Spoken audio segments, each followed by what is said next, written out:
Hello everyone, and welcome to Montreal, Quebec, where it is currently 36 degrees Fahrenheit, 2 degrees Celsius.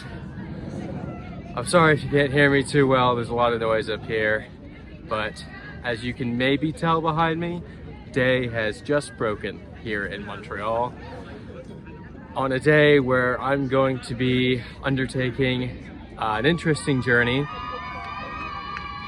Yeah, it's not too quiet up here. I'm going to be undertaking an interesting journey here in Montreal today. Well, today and tomorrow, actually.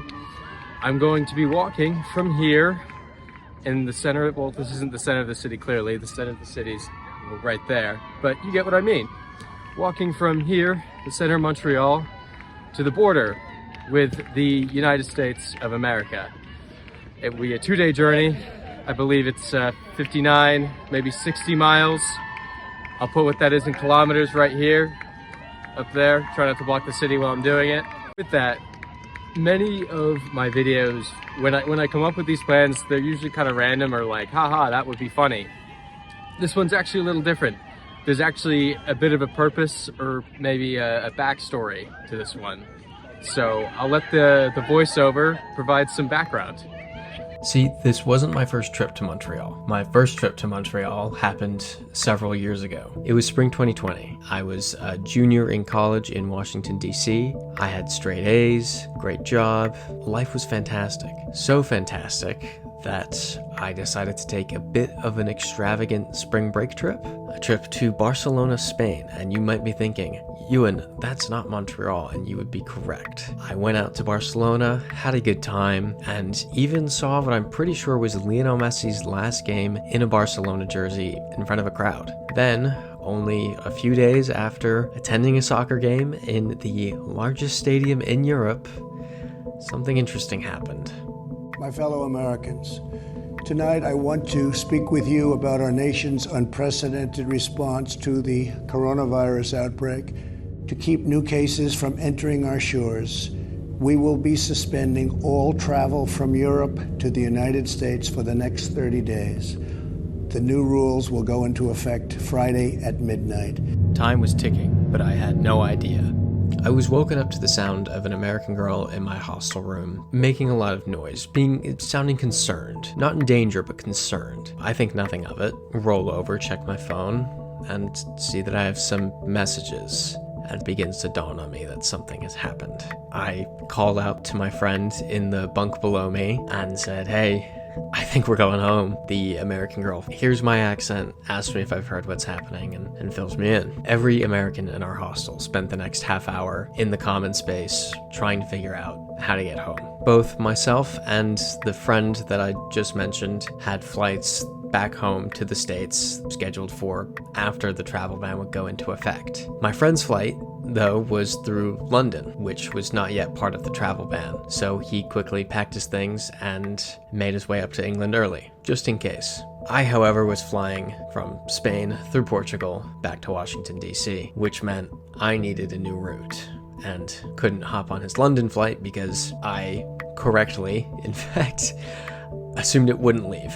Flights to the US reached $3,000 one way, so I needed to get creative. And what I did was I found a flight to Canada, Montreal specifically. Now, I wasn't sure how I would actually get to the US from Montreal. There was still a lot of uncertainty around flights, buses, trains. Are they going to close the border? And I figured if they did close the border and normal transit options weren't an option, then it was close enough that I could make it go for it. I could try to make it on foot. So that is how we arrive at the concept for today's video. Could I have walked from Montreal to the United States border and gotten back to the US just in time to lock down for several months? I thought this would be an interesting concept to explore, not just because of the massive scale of the events at the time and how they impacted pretty much everybody's lives, but how it affected mine as well, and how this event actually directly led to the creation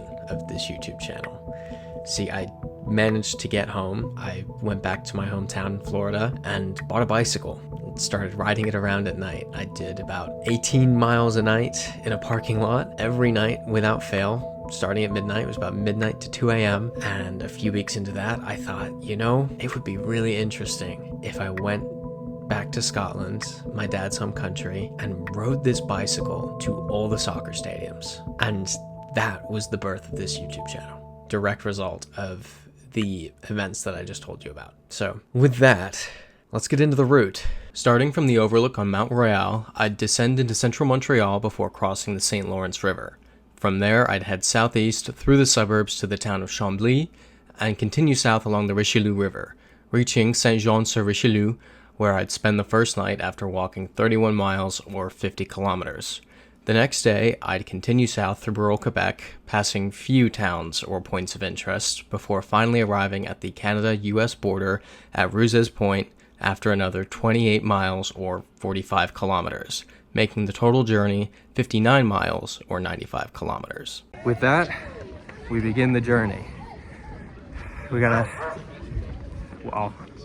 I gotta remember the route, I gotta pull up the route, I gotta cross the river. So that is the first thing we're doing. It was funny, yesterday at the airport, when I landed, the border agent, we have great luck with borders on this channel. Do we do? I don't think we do. The border agent was like, what are you doing in Montreal? And I was like, I'm walking to the US border. He was like, on paths? Or are you walking in the road? And the answer is yes. They're small roads, they're back roads. So I was kind of like, ooh, back roads? Let me in. Just, you know, we're here.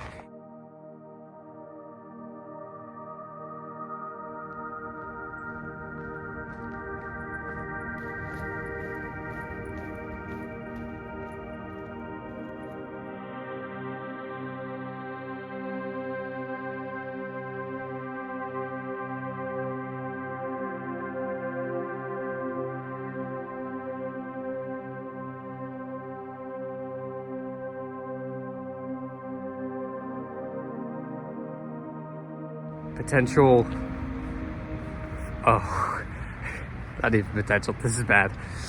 So I've finally made it to the Jacques Cartier Bridge. It gets you over the river and out of Montreal, but it appears to be closed. The sidewalk, at least. Bonjour. Parlez-vous anglais? Lalu tout droit. Après l'arrêt, tu vas retourner à gauche. Ensuite à gauche, vous tombez la bretelle. Ok? Suivez la piste. Oui. Exactement. Wait, merci. Okay, crisis averted. It's just this side here that's closed. Yeah, I can walk under the bridge, sort of. So go down here under the bridge, and I can take the sidewalk on the other side.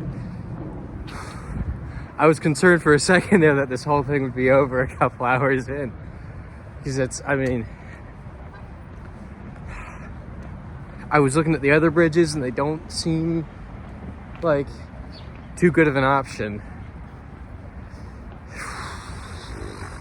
We are good. We're good though. We're going to the other side of this bridge and we will cross the river and we'll be fine. I can't do the thumbs up.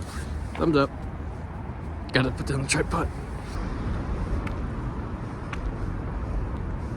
Here we are, going under the bridge, heading to the other side. See, there it is, off in the distance, or most of the span of it. Yep, here we go.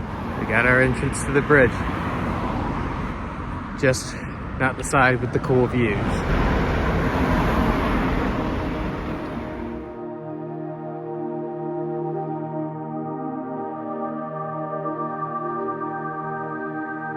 It's 9:30 now, which means in 2 hours, we've made it from over there to right here.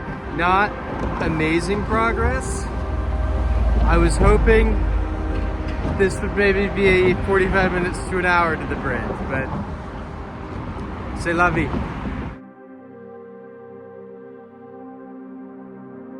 This also appears to be a very long bridge. From the look of it, we might be on the bridge for 45 minutes to an hour. This, I can't see the end of it from here. That is insane.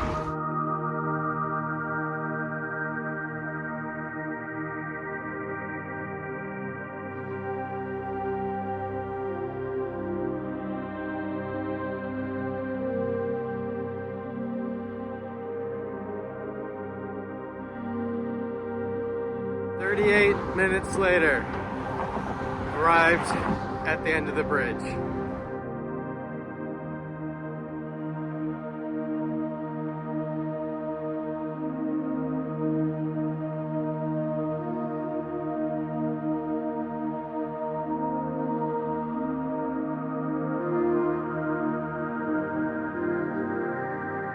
One thing I'm thinking is that now that I'm out of the urban area and more in the suburbs, I can really kind of open up. Like, look at what's in front of me right here.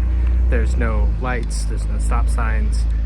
There's a couple crosswalks, but they're tiny. I mean, it's like, it's this one that I'm about to cross. It's, look, small neighborhood. It's like I'm not stopping and waiting 30 seconds at every other crosswalk. So I think the time will start to improve off that, but can't say for certain just yet.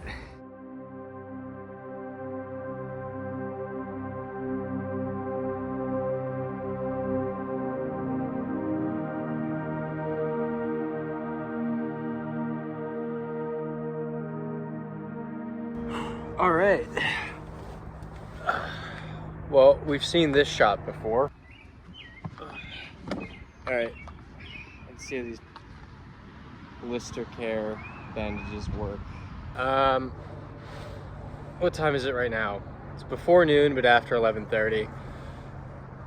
My foot is starting to blister, and I knew ahead of time that this would happen, so I picked up, well, I didn't just pick up one. I've got a whole bag of like Band-Aids and blister pads and all that, and I'm kind of in an awkward part of the shot, so let's move this down a bit. But yeah, got a bunch of Band-Aids, blister pads. Actually ended up using the first one, was it the day before I left? I was making a smoothie, and then I looked down at my foot, and I was like, as I was actively cutting strawberries, I was like, that's a lot of strawberry juice on my foot. That's crazy. It was not strawberry juice. That somehow cut my foot. It's bleeding a decent bit. Oh look, that one's still on there. That's nice. I don't even have the flexibility. There we go.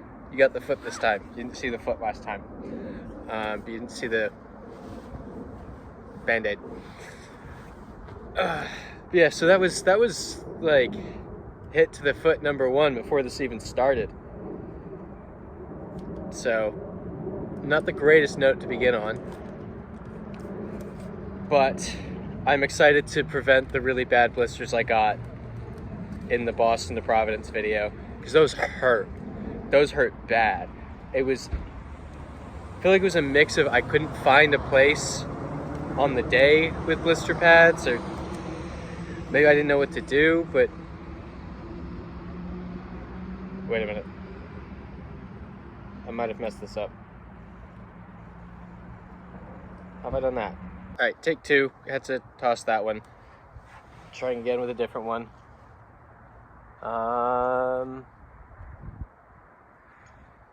Be precise with it. Don't want that to blow away. Okay. I know you can't see what I'm doing, so it's not the best TV, but I am applying the blister Band-Aid largely to prevent a blister from occurring. It's starting to hurt in the way that it does before it blisters, so we're getting ahead of it. Yes, there we go. That'll do for now. We'll see how uncomfortable that is. I don't know if that's just going to be a nuisance to walk with, or I don't know. Speaking of things I don't know, Strava was not working when I set it up. Well, no, it did work. It was just absolutely destroying my my phone battery. So I turned it off, but it's still what I'm using to navigate. It's just not actively tracking me, so I don't have a read on how many miles I've done so far. So I'll throw it up on the screen for you at home right now. At this point, it was 11:40 a.m. and 3 hours and 55 minutes had elapsed. In that time, I had traveled 7.4 miles, meaning I was traveling at a speed of 1.89 miles per hour. I still had 23.6 miles to go, which comes out to 12 hours and 29 minutes remaining, for an ETA at my accommodation that night of 12:09 a.m. I could try to do the math. I could try to figure out how far I've gone. It wouldn't be hard, but I don't want to, for the sake of morale.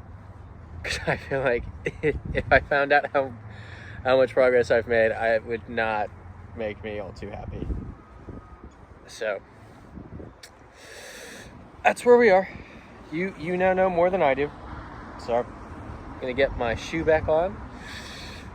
There's a family coming to use the park right now, and I would prefer to be wearing shoes and not be barefoot in a park.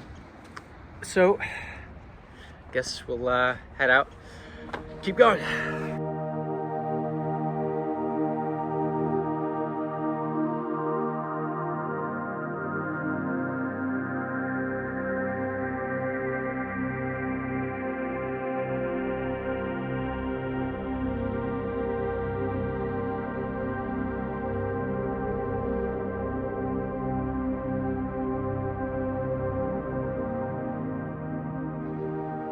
It's been about an hour since my last update, and now I'm in a spot. Basically, sidewalk ends, train tracks. That's a car. Cars that way, but none. Okay, there's one coming now.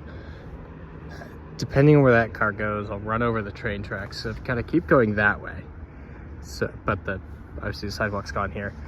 There should be. I can vaguely see one on the other side. So, okay. This car's going that way, so let's cross the train tracks. And there are cars coming there. Here we go, there's a pathway through here.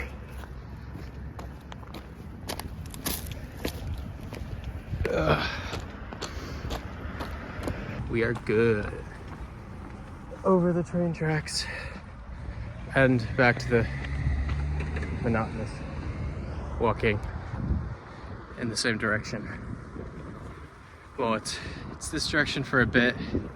It's basically some it's actually pedestrian paths until the next town.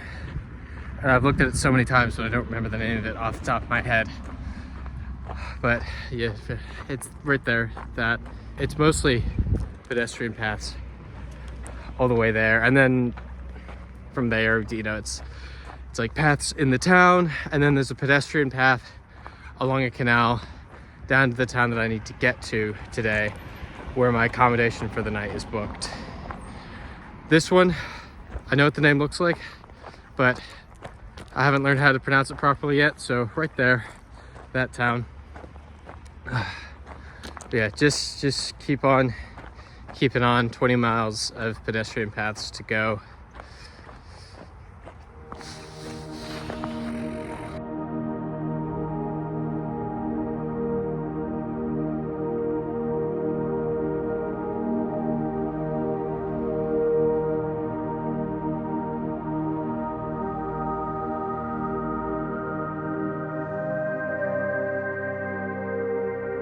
Back again with another mild problem.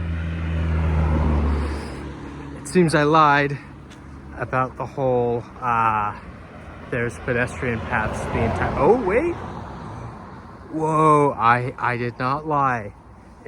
So I'll pick this up again in like 10-15 seconds when it's more visible for you. So basically, Strava and Google. Whoa, hello. Strava and Google Maps had different, this was different on both of them. Google Maps said nothing. Google Maps said do not cross here. Strava said there was a path, but it said the path was on this side And then I saw it ended right there from a distance and was like, okay, that's bad. Because obviously I can walk on the grass, I just don't really feel like it. But I could see that the path started again further up past that overpass on the side of the road that I'm on now. And so I didn't want to be on that side of the road having to cut across. It was busier a minute ago.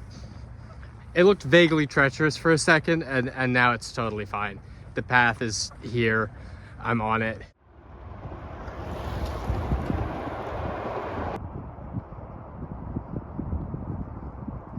I've had a thought after so many hours of moving at such an aggressively slow pace.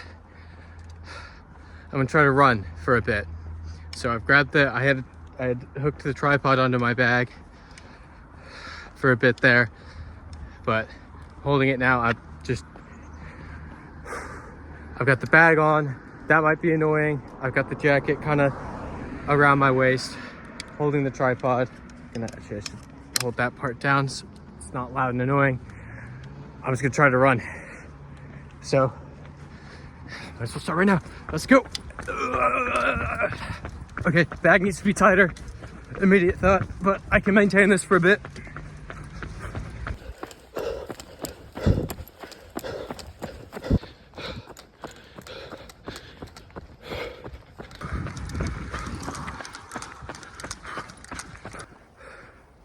Alright, problem with that was I'm too layered up and that was insanely hot. So I think I get to Chambly, I think it's the name of the town, find a bathroom at a supermarket or something, or wherever I get food, change into shorts and a t-shirt, and just book it. The last, I don't know, 5, 6, 7 miles. Fun fact, Saint-Jean-sur-Richelieu isn't 5, 6, 7 miles from Chambly. It's roughly 13 miles. I think that's a decent plan, because I am sweating right now after a little bit of running, and I didn't bring a whole lot of clothes just because I overpacked on Boston to Providence, and that hurt my shoulders horribly. So I'm very light. I don't have a lot of clothes to change out. I don't want to be stinky tomorrow. So shorts and a t-shirt in Chambly. Run from there. Nope, that's the new plan.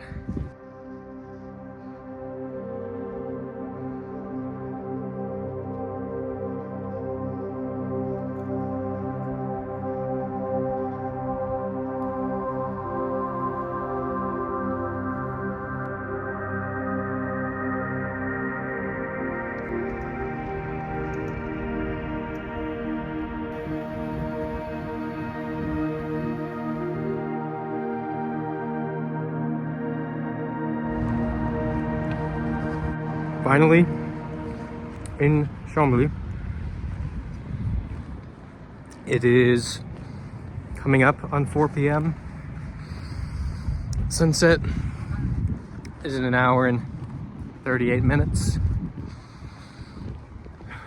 I think I'm at least 9-10 miles away from my accommodation tonight. A little more than that.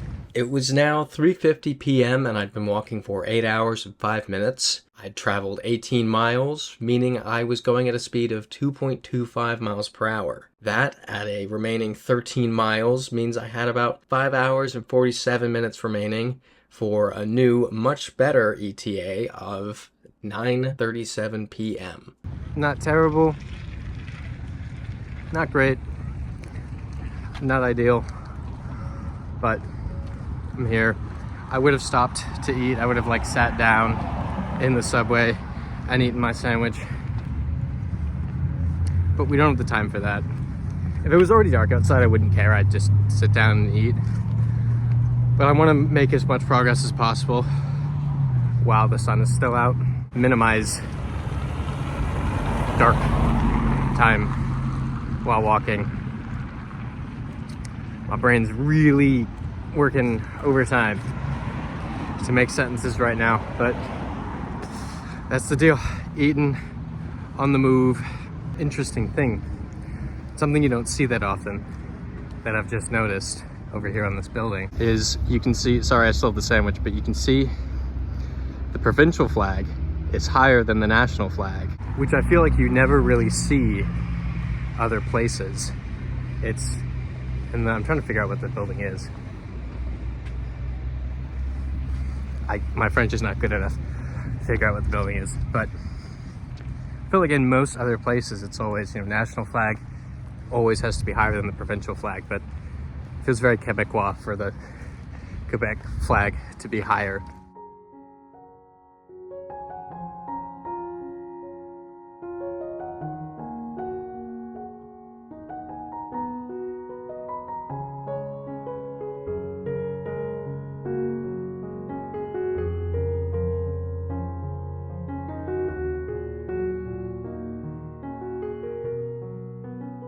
No sandwich anymore, so both hands are free.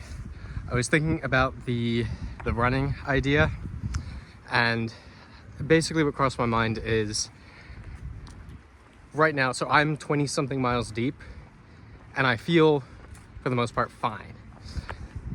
But then I thought about when you do long distances running and how your body feels the next day, and just like how you just feel shot the next day. Like your knees, your calves, your feet, just the pain after an extremely long run the next day. Maybe not extremely, but a long run the next day. I don't want to risk that. I know that I can do today's distance walking and maintain the required level of fitness to do 30 again tomorrow. Whereas if I run, I'm afraid the impact of running might knock me out of commission for tomorrow. So I think the move, as much as I don't like it, is to play it safe and not run and just walk in the dark and hope for the best.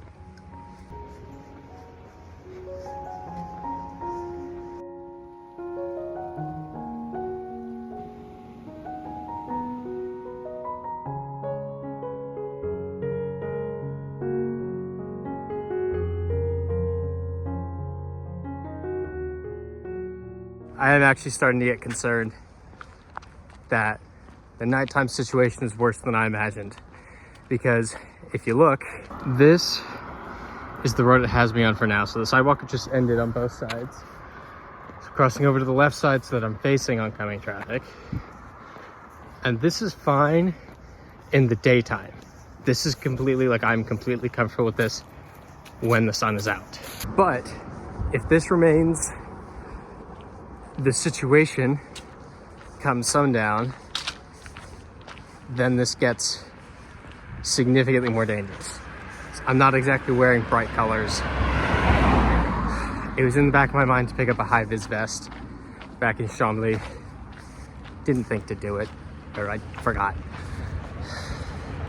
But hopefully we get a path very soon. Yeah, they gave me space that still felt close.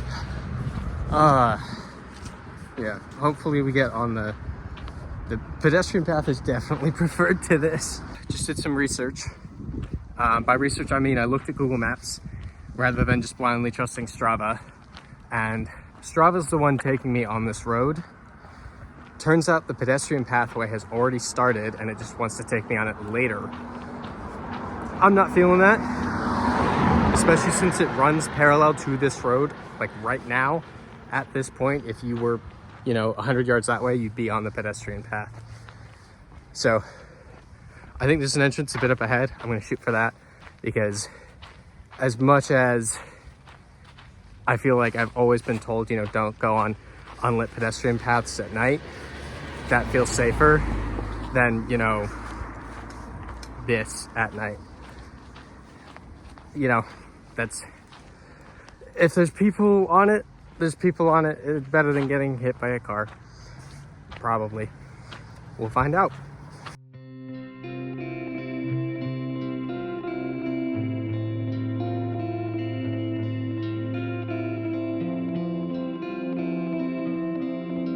Look at that.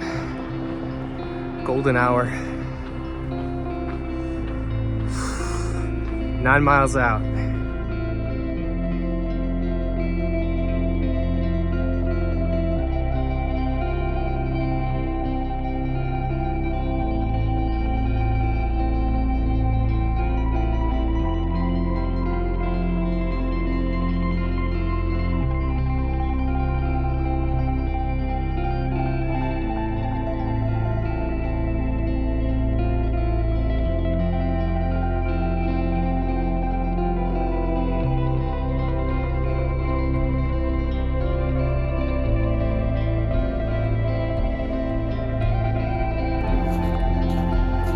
Finally found the pedestrian path and a very nice bridge, or well, a normal bridge with a very nice sunset behind it. This feels a lot better than the road. So I'm pretty sure it's just this until I get to the town where my accommodation is. I spoke with the people from the accommodation earlier on the phone. They called the town. It's a longer name, but they could have called it Saint Jean. So for the sake of brevity, we'll call it Saint Jean. Long form is this. So you can see why we're calling it Saint Jean. Anyway, back to it.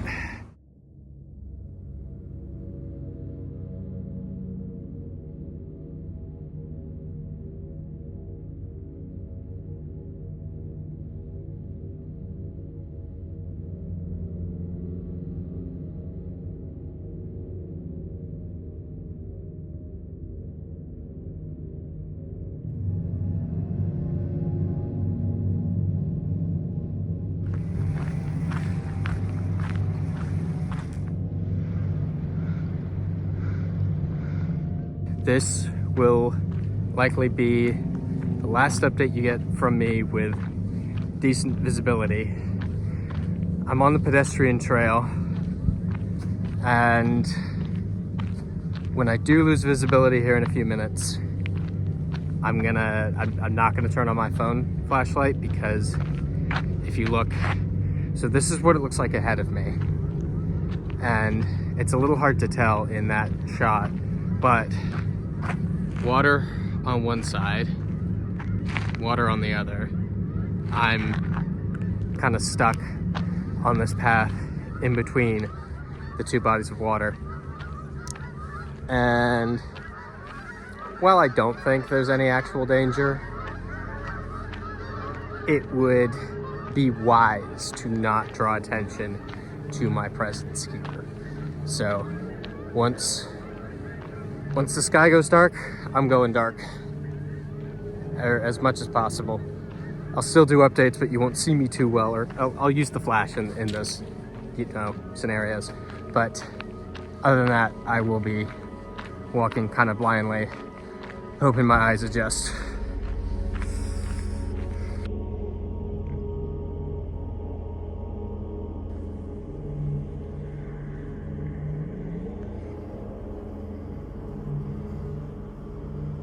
The trail is no longer surrounded by water on both sides, or at least as far as I can tell.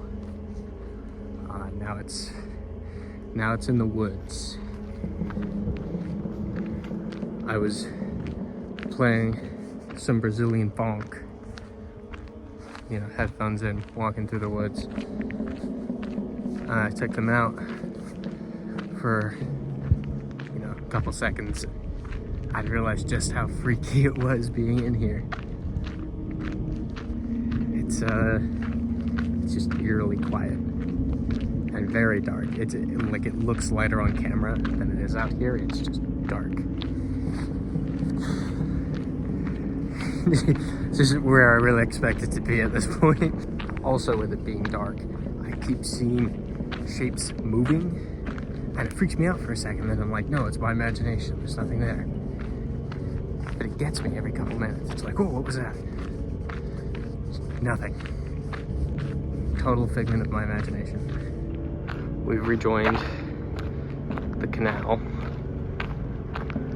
So woods are just on this side now. There's the water there. I don't know where the other body of water went, but we're down to one.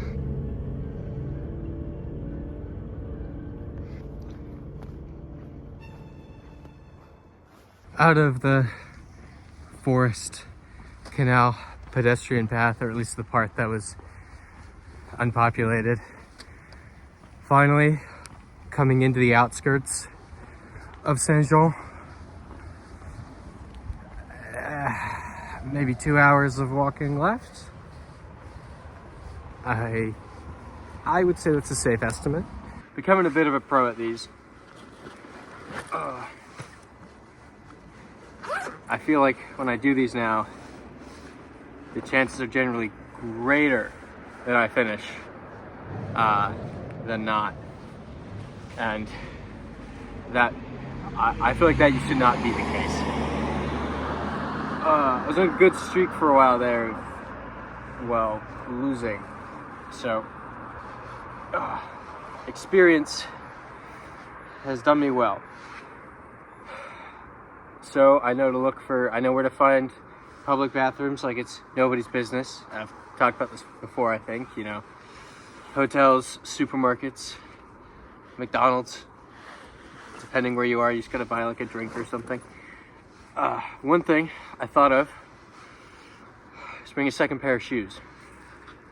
Second pair of running shoes. I also have a pair of casual shoes, but I left them back in Montreal. Oh, you know what? I'm gonna put on another blister patch, but I won't make you watch that. I'm not gonna talk that long. But yeah, I brought 2 bags to Montreal. I booked a hostel in the city just for 3 days. So I stayed there last night. Tonight I'm staying in Saint-Jean. And then tomorrow night I'm staying in Montreal again. But I booked tonight in that same hostel as well. So my actual important stuff that can't get wet or stolen is safely in a locker in Montreal right now. And my casual shoes are also there, as I said. So, just stuff you pick up, I guess. Ooh, nice. It hasn't started to blister that much yet on the heel. That was a pain point last time. It was the pinky toe on this foot and the heel on this toe. So we're getting ahead of things. I'm also in significantly less pain than I was at this point in the last one that I did of a similar distance. Am I gonna mess this one up too? No, there we go. Okay. But yeah, significantly less pain at this point. Oh. Am I limping a little? Yes. Hence the shoe change and the blister application. Oop, that was a mistake, but we're rolling with it. And the blister application. Oh, okay. Yeah, definitely starting to blister. Just maybe not visibly, but that hurt. Yeah, doing well. The simple act of changing the shoe, I changed it right there, and my feet already feel a lot better, just more supported. These are trail runners, so there's a bit more support to them. So probably it's a bit of that, and then a bit of just a different shoe than the one that was already on, and that my feet have kind of spent the day conforming to, or the shoe has been conforming around my feet.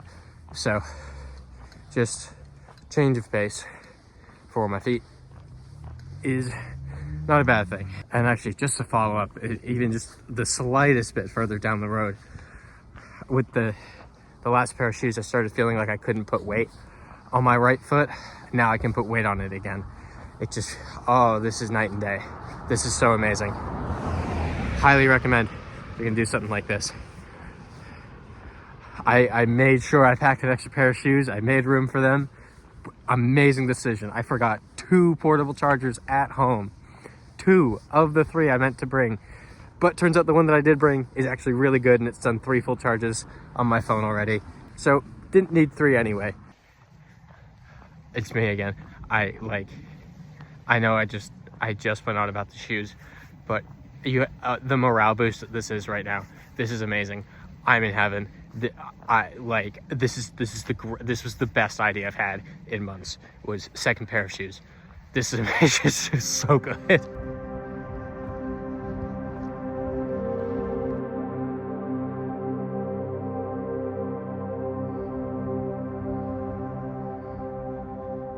I think there's a skunk up here. Right there. That little guy. Oh, that's definitely a skunk. You can't see it as well on the... Oh, how do skunks do the... I don't know how to not provoke a skunk. I'm just gonna go really wide around it. I don't want it to gas me. Yep, definitely a skunk. Definitely freaked out. Hello. Look, leaving you alone.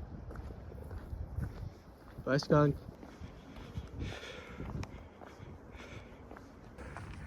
(8:37). We're in the home stretch now. I'll turn the camera around so you can see the road out there kind of curves and then curves again that way. That second curve takes you, it pretty much is where the center of Saint Jean begins. And that will finally be it for today. Then eat. I'm gonna eat before I go to my accommodation, just because I don't want to go and drop stuff off and then leave again. Once I get in, I want to get in and go to sleep. Then we do it again in the morning. I think tomorrow's route is shorter, but we'll talk about it in the morning or later when I check for sure. Going around the first curve, taking the second curve now. Home stretch. That bridge out there, my accommodation is just at the end of it, right there. It's in view. Finally, coming off the pedestrian path and into the city, or town, whatever it is. Finally made it. Yes, gonna walk over the lock. My body is not holding up well. 14 hours, 33 miles later, made it. I didn't do this update because it was very loud in there, but just got some food, burger and fries, and if you, pardon me, if you're a regular attendee of the Sunday streams, you know that I'm not really supposed to eat that because of health issues, but I just figured I'd go for the most calorically dense meal on the menu, also making sure there's a ton of carbs for energy. And leaving now, I'm at the point where all my muscles are very tight and I'm having a hard time walking, if I'm completely honest. Sitting down definitely made it worse. I thought it would be a nice reprieve. No, it gave everything time to tighten up. I do not look or feel well. Nearing the accommodation now. And one thing I did not mention about my accommodation tonight is that it is not a normal hotel. Rather, it's a houseboat. This is so funny. There were normal hotels in town that were cheaper, but I saw this and thought, this is hilarious. I'm gonna stay on a houseboat.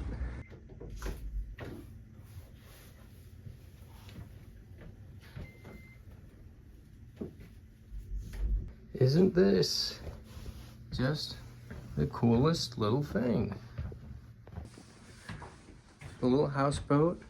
It's got bunk beds. I don't know which one I'll take, but probably one of them.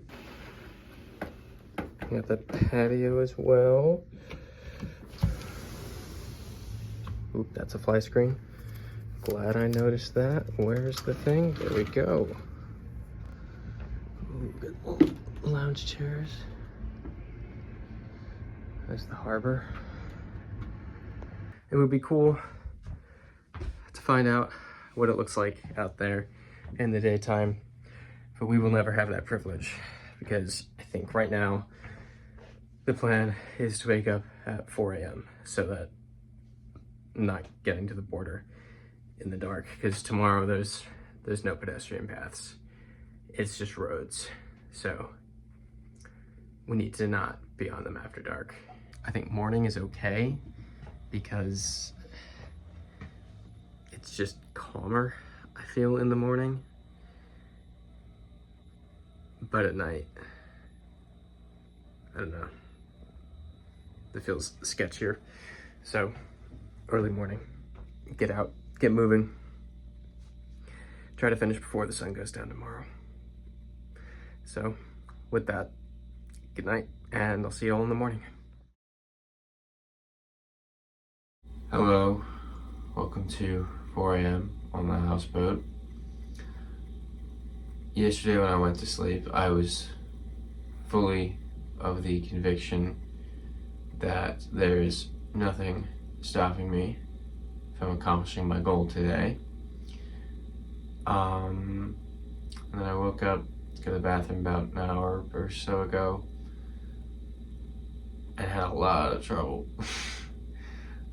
So I'll kind of show you here. The kind of just pain I'm in. It's gonna demonstrate what walking is like right now. This is actually some speedy walking here. Oh.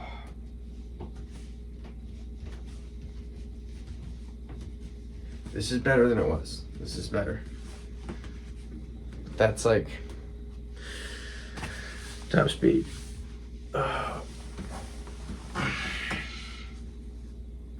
Last time I did this, I was fine by the next morning. But I'm not. Got a nice limp going on. My left ankle is just in constant pain now. It's not even like when I use it or when I put weight on it, like, no, it hurts constantly. It hurts right now. I'm not doing anything right now. So at this point, I'm trying to figure out what my options are. Because part of me wants to go down swinging and just go. And I know I can't make it at this point. I know that's off the table. But part of me wants to just take off, see how far I can get anyway, on the ankle, in all the pain that I'm in, see how far I can hobble.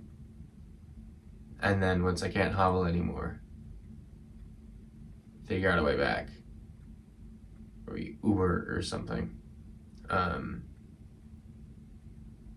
then the other part of me is saying,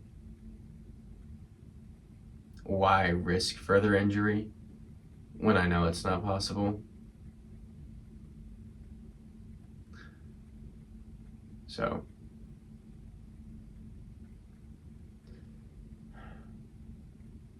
I don't know.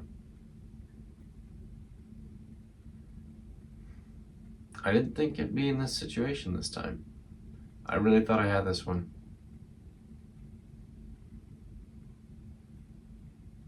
Really thought I did. Still, 33 miles yesterday was cool. Never walked that many miles before. Wonder why I'm hurt.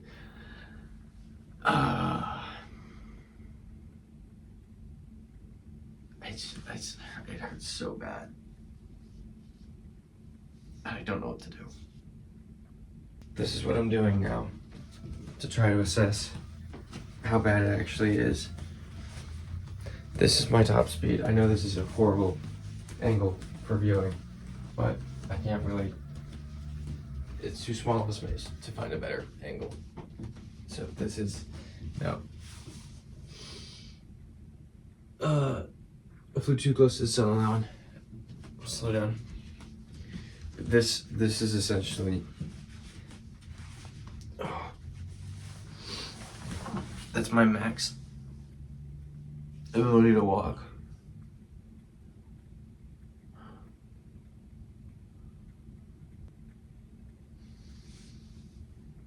I don't think I'll go for it. Yeah, that actually walking back and forth, I'd done that a couple times. By the time I turned the camera on, it was just still on the tripod. By the time I turned it on, that was maybe my 5th lap, and I tried speeding it up for the camera. So it seems that things were once again over ambitious, but you never do cool new stuff if you're not gonna fail sometimes. And that probably didn't make a whole lot of sense, but there's something there in that. Yeah, I don't know. I'm gonna lie down for a bit, see how it feels in an hour or two, try to make another assessment then.